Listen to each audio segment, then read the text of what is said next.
My son's eating disorder is getting out of hand. The first time I noticed my son Theo was different was when I caught him eating a dead bird he found in our backyard. I pried open his bloody hand and discarded the remains, while he sat on the grass, unfazed by my horror. He was 8, and was losing his baby teeth. Kids normally have strange eating habits during this period, but not this strange. My wife and I took him to the pediatrician, who assured us that there was nothing unusual about his development. Every kid expresses this phase differently, the doctor told us. It's just a matter of making him understand what's appropriate and what's not. He'll learn.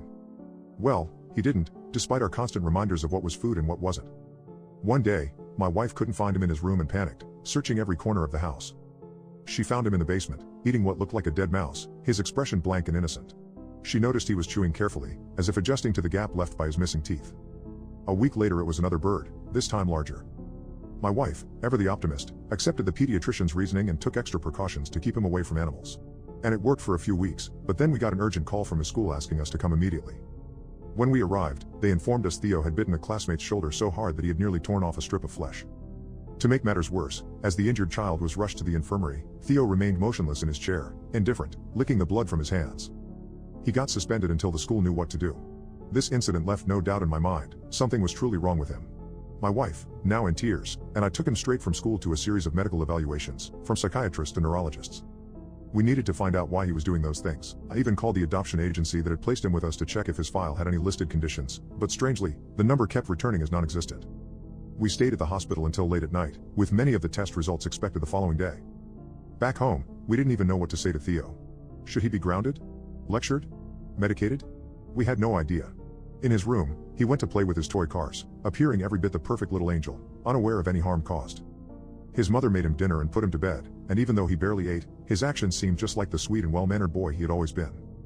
The next morning, I needed to get something done at work, agreeing with my wife that I would return as early as possible to help with Theo.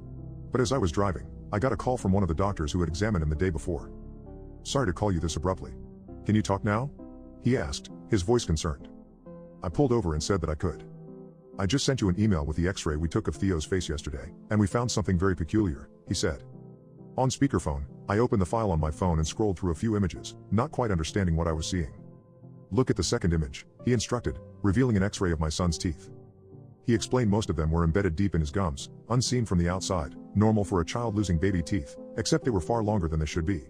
His developing canines, in particular, were unusually large, extending high into his upper jaw, resembling something predatory, something inhuman. "You should bring him here now," the doctor warned. "I've gathered several specialists to understand what this is. We've never seen anything like it." I told him I would go right now and rushed back home, calling my wife repeatedly, but she never picked up. I burst back through the front door to see a scene I would like to one day be able to erase